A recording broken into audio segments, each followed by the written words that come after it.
All right, let's bring Kevin in.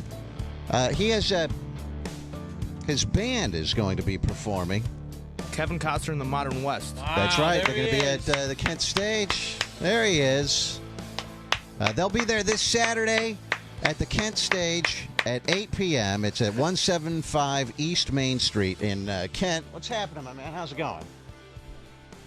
And for tickets, go to thekentstage.com. That's thekentstage.com.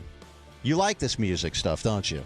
Yeah, I like what it's been able to do to take me around the world and places I didn't think I'd ever end up.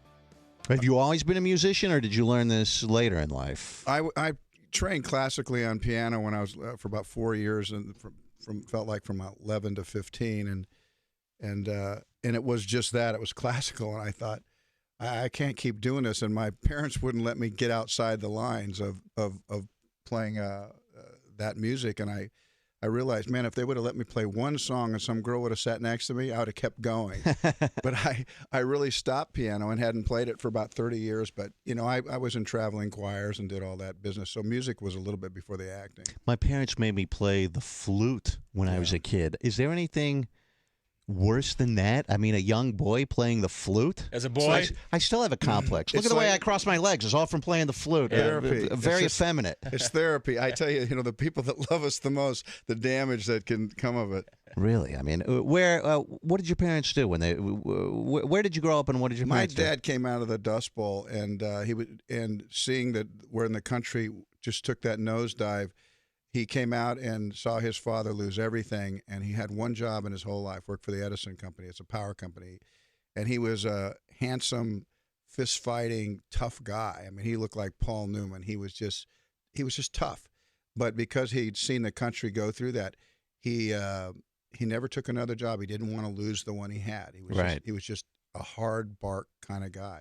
Did that carry over to you? I mean, you have, I'm sure, ridiculous amounts of money, but oftentimes people, even with ridiculous amounts of money, it's still, if that's the way that they were brought up, it's ingrained that you could lose that at any time. Almost, you think? You're really right. I remember kind of early lessons for me, which is we didn't have a lot. I mean, the tennis shoes I had was also the tennis shoes I played basketball in. So when a guy had this extra pair of shoes in his locker, that was like I couldn't believe it. I felt, that was a rich guy. Right. Right. That was a rich guy to me.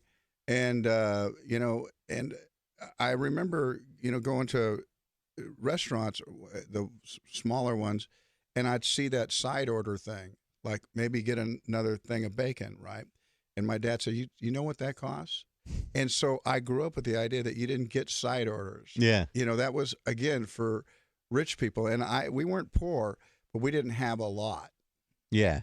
No, I mean, people sometimes, if that's the way that you were, especially your father who saw that. I mean, your father probably, the economy got better. He could have gone out, got 10 other jobs. He could have done whatever, but that really affected him. Well, for me, it was, you don't know how to work, because he would say, look at it, you had to dig a ditch. There'd be 50 guys willing to dig it faster than you. Yeah. So, I mean, I really grew up going, I guess I don't know how to work, but now people tell me I work harder than anybody that they know. But it was like, if you mowed the lawn, he'd go, well, it's still not edged.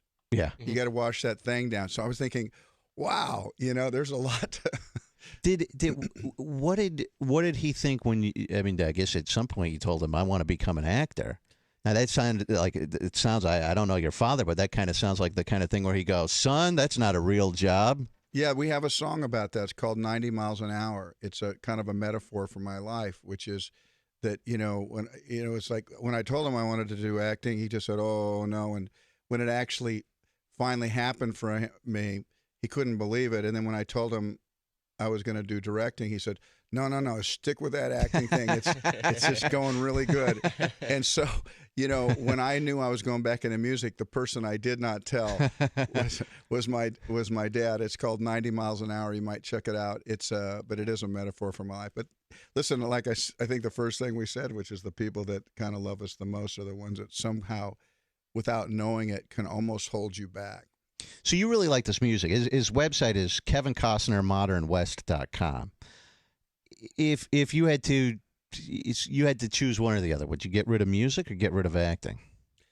I like the hours of music a lot better than I do. Bet, yeah. Of the thing, but I have always been a storyteller, whether it's 3 hours or 3 minutes, and both things have kind of balanced me in a way. We just did this record called "Famous for Killing Each Other," which was when I was making Hatfield and McCoy's.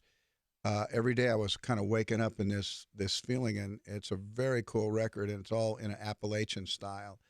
And I would have never done that. So, I can't give up the movies for music. And every time we go on the road, we're kind of like kids on a vacation, go, oh, we'll be together. We'll write all these good songs. Yeah. We never write one. But I've written 2 screenplays on the road playing music, and vice versa, making the movies. We've made a couple of records. I have a theory I was reading about you. When I have a guest come in, I have my researcher gives me all the stuff on him, and it talked about how you moved around a lot as a kid in California, right? Yeah. And I have a theory that's why you went into acting, and that because I did the same thing as a kid. We moved around a lot. I had a single mother, and every year, I was just telling the story on the air yesterday, I don't think I went to the same school 2 years in a row. And it was so incredibly difficult to make friends when I'd end up at a new place. And I was never like a total nerd or dork or anything, but I always felt as if I didn't fit in. And I really think that's why I got into the lowest rung of entertainment industry. Stop it. I really think that's why I did it, because I was looking for some sort of acceptance. Do you think that influenced you into why you got into acting? I think I was pretty adjusted, but the truth was, when I got to about 30 and I looked back, it really was hard on me. When I really kind of broke it down and looked back at it, I lost a lot of confidence. The last 4 years of high school, 9th, 10th, 11th, 12th, were all different schools, and that's where you're kind of learning about the girl thing, and right, and basically you're learning from dummies anyway, guys. What about this? And some guy's an expert. He didn't know shit. He doesn't know anything. Right. But I think I did lose a lot of confidence. I don't know that and it got old making friends, because I don't feel like I was an outcast either. I was just kind of like, okay, I could fit. But after 4 years in a row, and usually whatever school, a lot of work, whatever school I went to, I played sports. So, some guy was going to be his year. Well, I was a new guy, and I took his position. So, I'm walking out to the parking lot, and there he is. Yeah. You know what I mean? So I had to kind of battle. I had to do a lot of things, and I think I got tired of it. I'm a plodder. I mean, things don't go fast for me. I usually get where I want to go, but acting didn't happen for me at 18. I wasn't Tom Cruise sliding across the living room. I was, my first movie, Big Chill, I was cut out. So my first check was 27, 28 years old. So when people look at my life, they have a tendency not to want to put it in reverse. I mean, I stared up at the ceiling wondering how in the world I was going to make this, or if I even was. Yeah. Well, it almost probably a guy like you then appreciates it more, because unlike someone who was just almost handed it, I'm sure very few people are just handed a job in acting or whatever, but the longer you work at it, the more you appreciate it, because you realize how tough it was to get to that point. There is a lot of that, though. There is a lot of handing. And, I mean, to be quite honest, sometimes people change their names and you find out that their dad's really famous or their mom really famous. Yeah. You go, wow, it does happen. I didn't know a soul. I didn't know. I mean, the first interview I went for, I was a dip. I was a dumbass. I wore a suit. You know what I mean? I really started at the bottom. Mm-hmm. And I think that was my dad. You wear a suit, you want to get a job? Right. Well, I swear to God, I think they almost threw me out of the office because they went, well, this guy's not. But you know what? In a way, your naivete might have actually helped you, because I found that the things that I've done in life, I learned myself, meaning radio. I didn't go to school for radio or anything. Ever since I was 8 years old, I wanted to be on the radio. So I had to figure out a way to make that happen. We do this big festival. You might see Rover Fest, which is coming up next month. Yeah, I just stared at it. Unbelievable. Yeah, I mean, I watched it's it 3 almost times. mesmerizing, all those asses and boobs up there. But that's put on by me and my company, and my company is basically just me. But you have to learn that. This is our 6th year doing it from the ground up. So by starting out as a complete moron, no offense, you really had to learn every step of the way. It's true. It's true, and it is impressive what you've been able to do. And there's no rules. I mean, the notion of conventional wisdom, right? What if everybody's wrong? Yeah.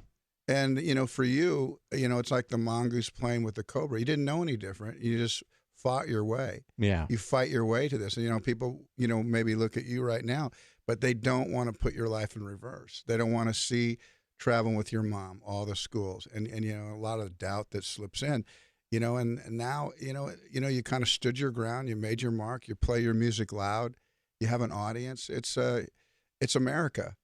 It's America. When you mentioned The Big Chill, when you were cut out from that movie, so you film all these scenes for this movie, then they cut you out of the whole thing. Had you told like a bunch of chicks and stuff like, I'm going to be in this movie, and then the thing comes out and they go, you're such a liar, Kevin. You're not in it. You're not in this movie. Well, it's funny, when I finally told everybody that I had gone to school with, that I was going to be an actor, the first thing is, well, what have you done? And the truth was wasn't going to be anything. And I started to feel embarrassed about that. I didn't have a resume that included anything, and so when you say to somebody, what are you going to be? They say, well, we'll prove it. Show me that piece of paper.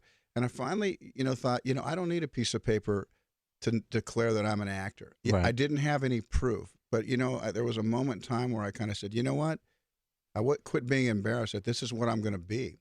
And the load shifted off my shoulders at that moment, which is, it's like, I know what I'm going to do. I haven't done it yet, but I know exactly what I'm going to do. And that's a big... that's all you want in life is, some kind of whisper, like, what do I want to be? Because if I knew what I wanted to do, I think the road gets wider. It gets easier to see. Mm-hmm.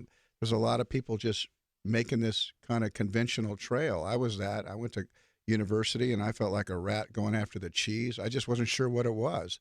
A business degree, or you know what I mean? Yeah, did you get like the finance or marketing or something? Yeah, I did that, but I knew that I was on the bad end of the bell graph. I would be in those classes, and I knew that I was the worst one in the class. Not the brightest guy in there. Yeah, not stupid, but you weren't motivated to do that. You didn't want to do that. Yeah, I couldn't do that, and I wasn't. It was interesting because I clearly knew who was good. I could look at that room and I go, "That's the smartest dude. That's the smartest girl." And I thought, yeah, I'd have them come along with me. You go to college, you play 3 sports. You play baseball, basketball, and football, I think, right? Right. Not in college, but I played those in high school. Did girls throw themselves at you? You're a good-looking guy. I could say that as a straight man. And being athletic. No, I was when I was 16, which made me a sophomore. I was 5'2". I was little. And I didn't have a problem with that at first until the girl said, "Can I see your license?" Because isn't that what everybody wants to do? Let's see the picture of your license. Yeah. So I was kind of happy about that. So, when they looked and they said 5'2", and first girl said that, and then the second girl said that. And about the third girl, it said, "Hey, I took my license back, and I realized that I was kind of short. That and all the school, when I told you I felt a little setback, I did. Mm-hmm.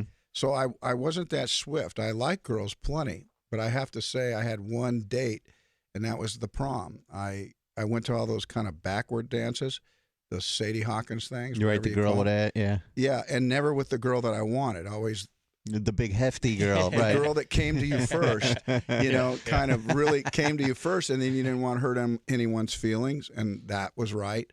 But the girl that you kind of thought maybe you want to be, you just stare at on the other side of the gym. Yeah. Did you? So it didn't work for me. The girl thing didn't work for me. You